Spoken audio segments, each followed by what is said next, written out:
日本首相岸田文雄访问美国之际，美英澳军事小圈子奥库斯也向日本发出邀请。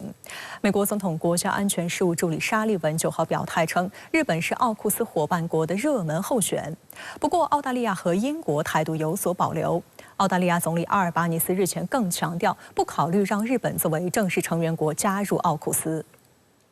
美国总统国家安全事务助理沙利文在9号的记者会上谈及奥库斯邀请日本合作时表示，日本具备做出重要贡献的可能性，评价日本是伙伴国的热门候选。We're prepared to work with additional partners beyond the three of us. Where they can bring capabilities. And Japan is one of the countries that could very well bring capabilities to that. So we will explore partnership with Japan under Pillar 2 of AUKUS as well as other partners. 美英澳3国防长当地时间8号发表联合声明称，在奥库斯的第2支柱高超音速武器及人工智能等共同开发方面，正在探讨与日本的合作。对此，沙利文表示，正在商讨与日本以外同盟友好国家也展开合作的可能性。目前，加拿大、新西兰也出现在奥库斯候选名单中。加拿大总理特鲁多8号还表示，加拿大实际上可以考虑购买核潜艇。不过，对于是否将日本纳入奥库斯成员，美英澳3国显然存在分歧。就在美英澳3国防长联合声明发布几小时后，澳大利亚总理阿尔巴尼斯在一场新闻发布会上迅速澄清称，没有计划在奥库斯中增加第4个成员。 There is no plan to expand AUKUS beyond the 3 countries. 阿尔巴尼斯还透露，由于协议内部在增加新成员方面存在分歧，因此任何合作都将以具体项目为基础。澳大利亚防长马尔斯也重申，奥库斯有可能在特定技术项目上与日本合作，但日本不会加入该协议。路透社称，澳大利亚方面试图淡化日本可能很快将加入奥库斯的报道。 美英澳3国于2021年签署的奥库斯协议由2个支柱组成，第一支柱是为澳大利亚提供弗吉尼亚级核动力攻击潜艇，第2支柱则是推动先进能力技术项目，包括人工智能、量子、高超音速能力等关键技术的协同发展。 路透社援引一名外交消息人士的话报道称，澳大利亚方面担心在奥库斯中增加第4个成员国会使核潜艇这一本已艰巨的任务变得更加复杂，并分散人们对这一任务的注意力。还有日本政府官员透露，在奥库斯取得具体成果之前，澳大利亚或英国可能都不会欢迎有关该协议正式扩员的讨论，因为此举只会破坏作为其基础的合作框架。 此外，中澳关系也是澳方希望照顾到的因素。澳大利亚 SBS 广播公司称，让日本加入奥库斯机制会损害澳大利亚与中国的关系。日本将被视为奥库斯的合作伙伴，这令中国不悦。澳总理阿尔巴尼斯的表态似乎在试图注入一些缓和剂。 阿尔巴尼斯的表态呢，也反映出了，至少在这个短期内吧，是不希望扩员的。其实最主要的原因，我认为还是顾及于中国，因为我们都知道，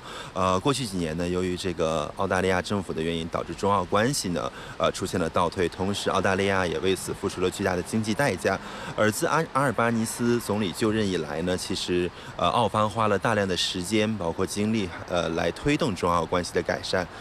当前的中澳关系呢，其实确实已经回到了 正轨，所以从澳大利亚的角度来讲呢，他不希望因为这个日本加入奥库斯吧，导致当前的中澳关系受到任何一丁点的波折。 不过，日本共同社认为，美英澳选择日本成为奥库斯第1批伙伴国的可能性变大。分析称，英国和澳大利亚原本打算现阶段集中致力于核潜艇计划，但欲将此事作为日本首相岸田文雄访美亮点之一的美国拜登政府政治考量占上风，因此3国公布了匆忙起草的联合声明，欢迎日本在核潜艇以外领域参与进来。 共同社的分析还认为，美国将日本拉入，明显是期待日方为需要庞大费用的下一代武器开发提供资金援助。美英澳的联合声明中明确写到，伙伴国的条件之一是资金筹措。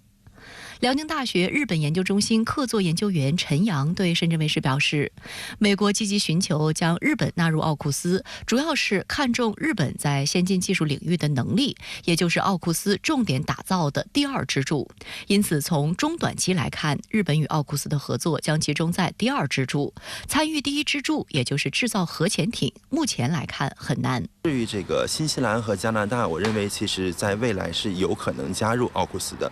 因为新西兰和加拿大的这个政府官员其实都有不同程度的表态，说希望加入。同时还有一点我们要注意到的就是，新西兰与加拿大呢均为五眼联盟的成员，所以在两国加入由美英澳主导的奥库斯这样的一个过程中呢，它其实并不会遇到太大的阻力。对于奥库斯与日本加强合作，中国外交部发言人毛宁9号表示，中方已经多次表明反对立场，我们不支持制造阵营对抗，反对加大和扩散风险，加剧军备竞赛。有关国家应当切实履行国际义务，不要做破坏地区和世界和平稳定的事情。由于日本近代军国主义的侵略历史，日本的军事安全动向一直备受亚洲邻国和国际社会的关注。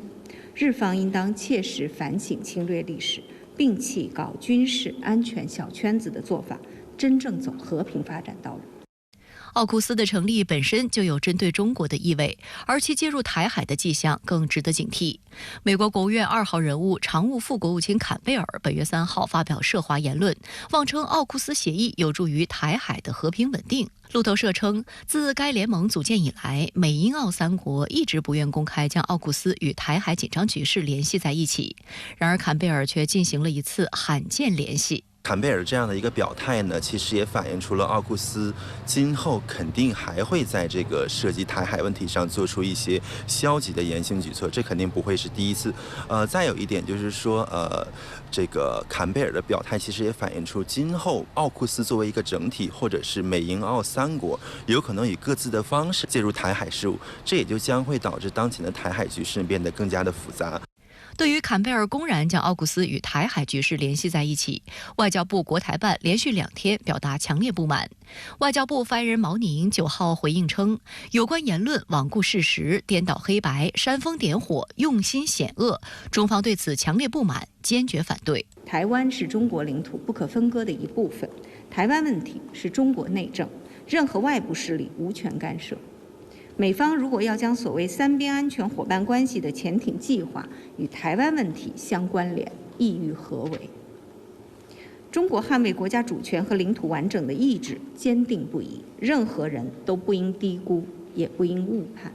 国台办发言人朱凤莲10号也强调，美方的言论是非常危险的。美英澳建立所谓3方安全伙伴关系，本质上是通过军事合作挑动军事对抗，是以别人的不安全为代价来追求自己的安全，只能让本地区更不安全。任何利用相关军事合作介入台湾问题的企图，都是干涉中国内政，违背一个中国原则和国际关系基本准则，危害台海地区和平稳定，我们坚决反对。我们敦促有关国家恪守一个中国原则和对中方做出的严肃承诺，在涉台问题上谨言慎行。日本首相岸田文雄已经抵达华盛顿，准备与拜登举行美日领导人峰会。接下来他们还将与菲律宾总统马科斯举行3国领导人会议。那对此您怎么看？首先，我认为要抓住主要矛盾。上述所有的这些阵营对抗的动作呀，无论是专门针对中国，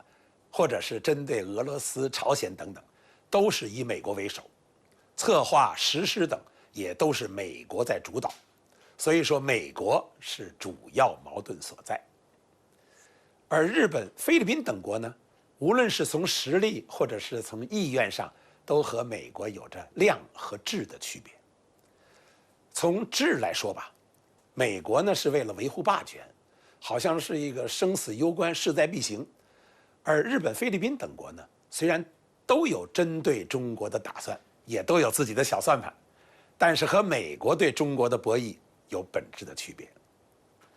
从量上来说呢，这些国家的经济、军事等实力啊，加起来也就是美国的零头。真和中国搞对抗的话，恐怕也派不上大的用场。可见，根本的问题在于要抓住主要矛盾，也就是构建中美正确的相处之道。中美关系始终是厘清这些乱局的一个纲，而结合这一点呢，恰好中美元首在4月2号进行了通话，中方明确提出了1、2、3结构，包括一大定位，也就是相互认知，即所谓第一粒纽扣；而2大分歧呢，也就是台湾问题和高科技等摩擦。另外，以和为贵，以稳为重、以信为本的3大原则，这样就完整涵盖了中美关系的基本要素，堪称现实版的中美相处之道的主要内容。是不是也应该遵循比照上述和为贵、稳为重、信为本的3大原则来办理呢？其次，所有这些和中国闹别扭的国家，包括美国在内啊，几乎都是以中国作为最大的贸易伙伴的。而日本、菲律宾以及韩国、澳大利亚等和中国的经贸依存度都大于对美国的依存度。中国周边的这种正冷经热的矛盾格局啊，完全不同于过去美苏冷战时期2大阵营的对抗，在人类历史上几乎没有发生过。对于这种全新的复杂局面，应该怎么样去定位和对应？是不是也可以参照上述中美关系的1、2、3结构，在把握各类分歧并对症下药的同时，以中美关系为纲来抓纲带目，特别是结合具体矛盾，贯彻落实构建正确战略认知以及和为贵、稳为重、信为本的3大原则呢？而且美国同时也在想方设法和中国协调关系，正处在一个止跌企稳的阶段。再有半年美国就大选了，如果特朗普真的卷土重来，拜登做的这些三脚猫式的手脚，会不会像当年的 TPP， 转瞬之间就变成了一种无用功呢？让我们拭目以待。面对美国在中国周边制造的这些乱局，您觉得中国应该怎样应对呢？我认为啊，面对今天周边的乱局，中国积极作为啊有3大着力点。第一，是切实的将中美正确相处之道，比如构建正确的战略认知以及和为贵、稳为重、信为本的一系列基本原则，和我们中国周边外交的基本方针，比如像与邻为善、以邻为伴和亲诚惠容的理念，把它们有机的结合起来。第二呢，就是一把钥匙开一把锁，也就是啊，中国周边涉及的，比如中日啊、中非等双边关系，存在着许多虽有交错但又互不相同的特殊性，必须就每一对双边关系啊分立个案，细腻务实，具体问题要具体分析。其中呢，中日矛盾相对复杂一些。中日啊是世界上的主要经济体，仅仅历史纠葛台湾问题2项，就是2国一直面对的政治基础性的难题。政治上日本要修宪，军事上日本要走向普通大国，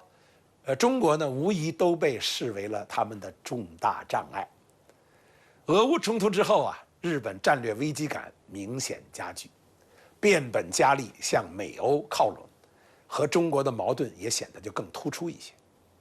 美国现在呢拉拢日本，其实啊是一种两难选择。美国呢既要警惕日本越来越明显的脱美独立的倾向，又要采用各种手段拉住日本，让日本为自己的战略布局服务。美国的核心利益是维护霸权，绝不希望卷入一个前景莫测的战局。美国如何定位日美之间在核心利益上的矛盾？如何定位自己今后在亚洲和中国的战略布局？这也考验着美国的智慧。第三呢，是以我为主。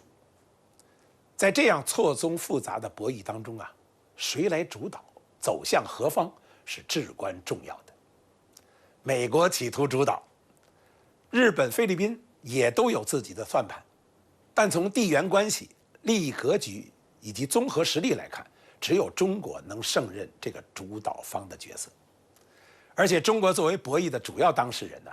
特别是在和周边各国的相处之道中，积极作为的这种主动性和塑造性，